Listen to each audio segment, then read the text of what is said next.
আর শুধু আপের হার নয়, তৃণমূলেরও হার। কারণ তৃণমূল এই নির্বাচনের আগে আপের সমর্থনে নিজে লেপটে গেছিল। তাই পরিবারবাদী, দুর্নীতিগ্রস্ত, তোষণবাজ পার্টিকে দিল্লির মানুষ রিজেক্ট করেছে এবং হরিয়ানা মহারাষ্ট্রের পরে দিল্লির জয়। হরিয়ানা মহারাষ্ট্রের সরকার ছিল, জয় হয়েছে, সব এক্সিট পোল হরিয়ানাতে ফেল করেছে। দিল্লির জয় আমি মনে করি 27 বছর, প্রায় 3 দশক পরে দিল্লির ফিরে আসা। একমাত্র কারণ হচ্ছে দেশের যশস্বী প্রধানমন্ত্রী নরেন্দ্র মোদী, তার ক্যারিশমা, তার উন্নয়ন, তার প্রতি ভারতীয়দের যে আস্থা, তার প্রকাশ।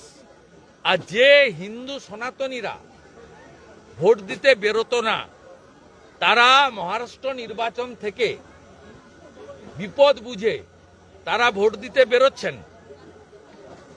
সেই কারণে এই জয় সুনিশ্চিত হয়েছে।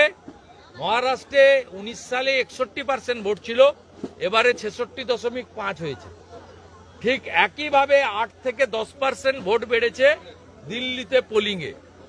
বাড়ি থেকে বেরিয়ে ভোট দিয়েছেন হিন্দুরা, সনাতনীরা, সঙ্গে সর্দারজিরা, তারা আমাদের সব ভোট দিয়েছেন। পূর্বাঞ্চলী ভোটার, ইউপির ইস্টার্ন জোন, বিহার, ঝাড়খণ্ড, পশ্চিমবঙ্গ এবং উড়িষ্যা, 29টা বিধানসভা কেন্দ্রে আমরা এই পূর্বাঞ্চলীয় ভোটাররা মেজরিটি ছিল। এই 29টার মধ্যে 20টাতেই ভারতীয় জনতা পার্টি জিতেছে। দিল্লি কা জিত হামারি হ্যায়, 26 মে বাঙ্গাল কি বারি। বাঙালিদের কনসলিডেট করার কাজটাতে পার্টি দায়িত্ব দিয়েছিল। বাঙালি বুথগুলো থেকেও আমি হিসাব নিয়ে নিয়েছি। নজফগড়, নীলম পাহেলবান, গোন্ডা, অজয় মহাবীর, গ্রেটার কৈলাস, সিয়ার পার্ক, শিখা রয় সহ বাঙালি বুথগুলোতে ব্যাপকভাবে আমরা জিতেছি। করলবাগেও ফাইট চলছে, কিন্তু আমরা খানিকটা পিছিয়ে আছি। অতএব দিল্লির বাঙালি ভোটাররা পশ্চিমবঙ্গের দুর্দশা দেখে, পশ্চিমবঙ্গে বেকারদের যে কঠিন দুরবস্থা, আরজি করের ঘটনায় মহিলাদের চোখের জল, সর্বোপরি দুর্গাপূজা থেকে শুরু করে সরস্বতী পূজা, ঠাকুর ভাঙা আর পূজা বন্ধ, মা সরস্বতীর অপমান দিল্লির বাঙালিরা সুদে আসলে তার প্রতিশোধ নিয়েছে। মা সরস্বতী পূজা যারা বন্ধ করেছে, দিল্লির বাঙালিরা একজোট হয়ে তাদেরকে হারানোর কাজটা করেছে। দিল্লির পর কি এবার টার্গেট বাংলা, কেননা সেখানে যেরকম বিহারে তো ঝড়ে জিতবো, আসাম তো জিতেই আছে 26-এ। নিশ্চিতভাবে আমাদের একমাত্র লক্ষ্য পশ্চিমবঙ্গ।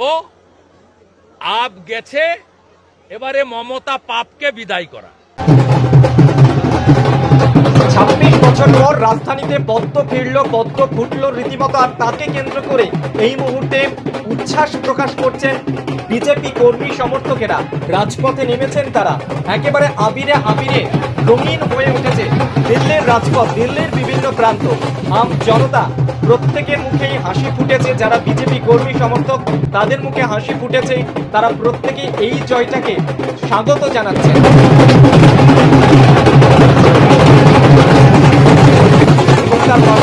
উদযাপনের মাধ্যমে এই জয়টাকে তারা অনুভব করছে।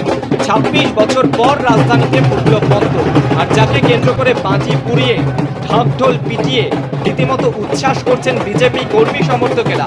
দিল্লিতে পদ্ম ঝড়, আম আদমি পার্টিকে দুর্মুষ করে দিল্লির কুর্সিতে বিজেপি।